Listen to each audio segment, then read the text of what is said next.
একদিকে আর্জেন্টিনার জন্য ছিল সবচেয়ে বেশিবার কোপা আমেরিকার ট্রফি পাওয়ার রেকর্ড, আরেকদিকে কলম্বিয়ার জন্য ছিল 23 বছরের শিরোপার খরা কাটানোর সুযোগ। তাই যুক্তরাষ্ট্রের ফ্লোরিডায় মায়ামি গার্ডেন্সের হার্ড রক স্টেডিয়ামে কোপা আমেরিকার 48তম আসরের ফাইনাল ম্যাচকে ঘিরে ছিল ফুটবল ভক্তদের বাড়তি উৎসাহ। টিকিট নিয়ে এবং দর্শকদের বিশৃঙ্খলায় খেলা শুরু হয় 1.5 ঘন্টা দেরি করে। মাঠে খেলা গড়ানোর পর চেষ্টা চলতে থাকে দু দলের। এর মধ্যে চোট পেয়ে মাঠ ছাড়ে লিওনেল মেসি।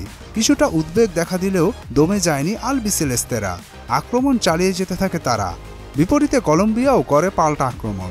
অবস্থা এমনই যেন কেউ কারোর চেয়ে কম নয়। তবে কোনো দলই গোল করতে না পারায় 0-0 স্কোরেই শেষ হয় নির্ধারিত সময়।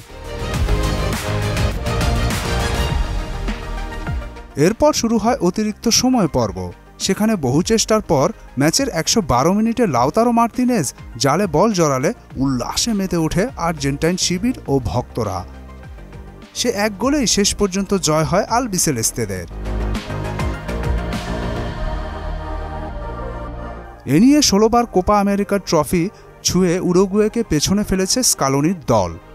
আসরে 5 গোল করে গোল্ডেন বুট পেলেন জয়ের নায়ক মার্তিনেজ, আর সেরা গোলরক্ষক হলেন এমিলিয়ানো মার্তিনেজ।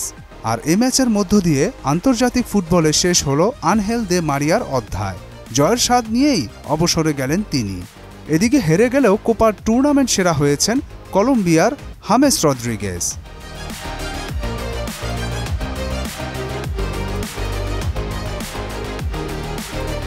মুদাসির আলী, মোহনা স্পোর্টস।